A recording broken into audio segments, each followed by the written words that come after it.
வாங்க இன்னைக்கு நாம ஒரு முக்கியமான விஷயத்தை பத்தி பேச போறோம். 2026ல காரைக்குடி தொகுதியை எப்படி ஜெயிக்கிறது, இதுக்கான ஒரு பிராக்டிக்கலான ஸ்டெப் பை ஸ்டெப் பிளான தான் இப்ப நம்ம பார்க்க போறோம். இது ஏதோ தியரி கிடையாது, இது ஜெயிக்கிறதுக்கான ஒரு தெளிவான பிளேபுக்.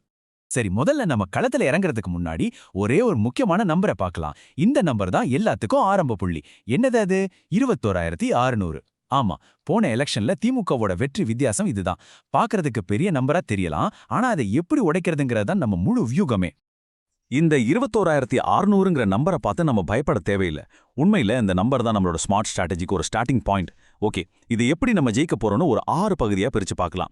முதல்ல இந்த 21,600 ஓட்டு சவால்னா என்னன்னு புரிஞ்சுக்கலாம். அப்புறம் நம்ம சண்டை போட போற ஸ்மார்ட்டான களம் எது, ஜெயிக்கிறதுக்கான 3 முக்கியமான சாவிகள் என்ன, எங்களோட வாக்குறுதி, அதாவது காரைக்குடி நெக்ஸ்ட் திட்டம்னா என்ன, நாம கண்டிப்பா மீறக்கூடாத 3 விதிகள், கடைசியா அந்த கடைசி 4 வாரத்துல என்ன செய்ய போறோங்கிற ஆக்ஷன் பிளான். வாங்க ஒன்னொன்னா பார்க்கலாம்.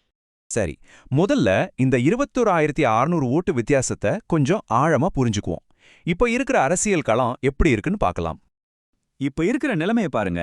ஒரு பக்கம் திமுக அவங்க இந்த மகளிர் உரிமை தொகை, இலவச பஸ் பயணம்னு நலத்திட்டங்களை வச்சு ஒரு பெரிய கோட்டையே கட்டி வச்சிருக்காங்க. அவங்களோட வாக்கு வங்கி ரொம்ப பலமா இருக்கு.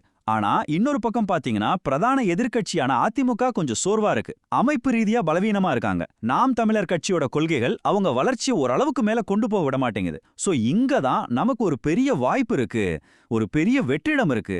அந்த வெற்றிடத்தை ஒரு புதிய மாற்றத்துக்கான வழியா நாம பயன்படுத்திக்கலாம்.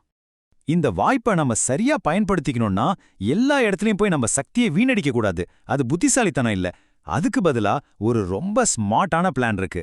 நாம எங்க சண்டை போடணும்னு தெளிவா முடிவு பண்ணணும். இதுதான் நம்மளோட வியூகத்தோட மையப்புள்ளி.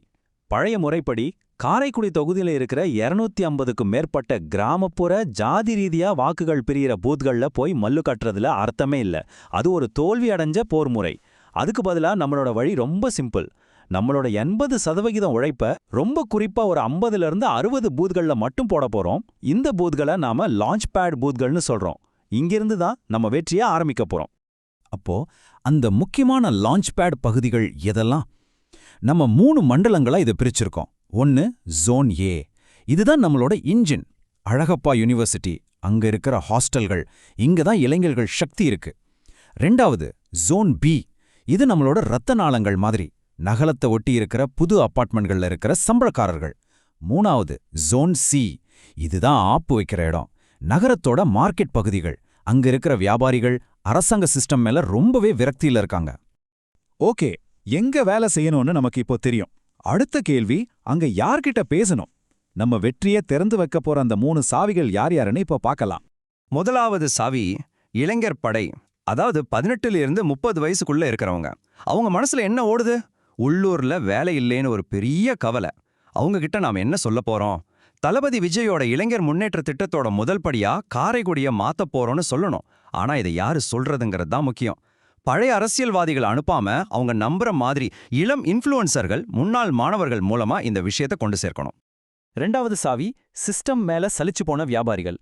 ஜிஎஸ்டி, முனிசிபாலிட்டியில லஞ்சம், கான்ட்ராக்டருங்க காட்டல்னு ஏகப்பட்ட பிரச்சனைகள்ல அவங்க நொந்து போயிருக்காங்க. நாம அவங்ககிட்ட என்ன சொல்லணும்? எங்களுக்கு எந்த பழைய அரசியல் பாரமும் கிடையாது, எந்த உள்ளூர் மாஃபியாவுக்கும் நாங்க பதில் சொல்ல வேண்டிய அவசியம் இல்லைன்னு தெளிவா சொல்லணும். பெரிய பெரிய பொதுக்கூட்டம்லாம் வேண்டாம், அதுக்கு பதிலா சின்ன சின்ன குழுக்களா அவங்கள சந்திச்சு அவங்க பிரச்சனைகளை மட்டும் காது கொடுத்து கேட்கணும். 3வது சாவி, இதுதான் ரொம்ப ரொம்ப நுணுக்கமான வேலை. திமுகவுக்கு ஓட்டு போட வாய்ப்பு இருக்கிற பெண்கள், அவங்க மனநிலை என்ன?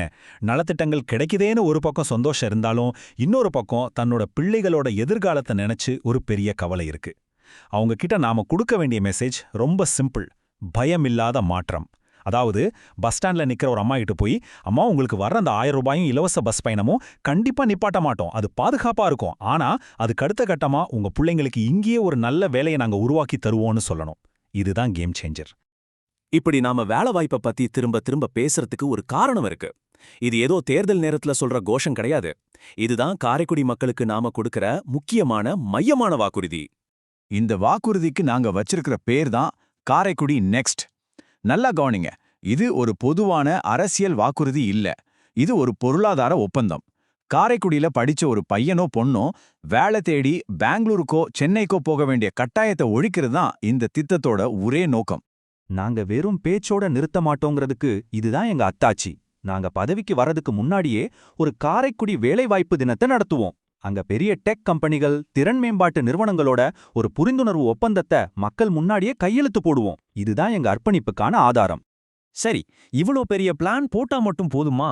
இத களத்துல சரியா செயல்படுத்தணும். அதுக்கு நம்ம பிரச்சாரம் ரொம்ப ரொம்ப ஒழுக்கமா, கட்டுப்பாடா இருக்கணும். அதுக்கு நாம ஒரு 3 கன்னி வெடிகளை தொடவே கூடாது. இந்த 3 விதிகள்ல எந்த சமரசமும் கிடையாது. முதல் விதி, நலத்திட்டங்களை ஒருபோதும் தாக்கக்கூடாது. அந்த 1000 ரூபாயும் இலவச பஸ்ஸும் தொடரும்னு வெளிப்படையா உத்தரவாதம் கொடுக்கணும். 2வது விதி, மக்களை பிரிக்கிற மாதிரி எந்த பேச்சும் பேசக்கூடாது.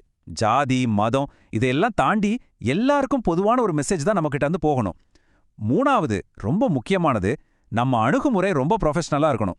ஒரு சினிமா ரசிகர் மன்ற மாதிரி கண்ணா பின்னான்னு இல்லாம மக்கள் பிரச்சனைகளை மையப்படுத்தி ரொம்ப சீரியஸா நம்ம வேலையை செய்யணும். எல்லாத்தையும் பேசிட்டோம். இப்போ கடைசியா இதையெல்லாம் எப்படி ஒரு ஆக்ஷன் பிளானா மாத்துறதுன்னு பார்க்கலாம். தேர்தல் நாளுக்கு முன்னாடி இருக்கிற அந்த கடைசி 4 வாரம் நாம என்ன பண்ண போறோம்? இதுதான் நம்மளோட 30 நாள் ஸ்பிரிண்ட். முதல் வாரம் காரைக்குடி நெக்ஸ்ட் விஷன் வீடியோவை ரிலீஸ் பண்ணி நம்ம யாருங்கிறத நிலைநிறுத்தணும். அதே நேரத்துல நம்ம வேலை செய்ய போற அந்த 60 பூத்களை ஃபைனல் பண்ணிடணும். 2வது வாரம் நாம சொன்ன அந்த வேலைவாய்ப்பு தினத்தை நடத்தி காலேஜ் ரோட் ஷோக்கள் மூலமா இளைஞர்களை நம்ம பக்கம் இழுக்கணும். 3வது வாரம் ஊடுருவல் வாரம். பெண்கள் கூட சின்ன சின்ன மீட்டிங்ஸ், வியாபாரிகள் கூட ரவுண்ட் டேபிள் மீட்டிங்ஸ்னு ஆழமா வேலை செய்யணும். கடைசி வாரம் 4வது வாரம் இது கன்வர்ஷன் வாரம். நம்ம கவனம் முழுக்க நாம தேர்ந்தெடுத்த அந்த லான்ச் பேட் பூத்கள் இருக்கிற வாக்காளர்களை வாக்குச்சாவடிக்கு கொண்டு வரதுல மட்டும்தான் இருக்கணும். வேற எங்கேயும் நம்ம சக்தியை வீணடிக்க கூடாது. பாத்தீங்களா? வியூகம் ரொம்ப தெளிவா இருக்கு. செயல் திட்டம் கையில இருக்கு. நம்மளோட மெசேஜ் ரொம்ப சிம்பிள். அது காரைக்குடி மக்களோட மனசுல இருக்கிற ஒரு ஏக்கம். காரைக்குடிக்கும் நாள் வரணும்.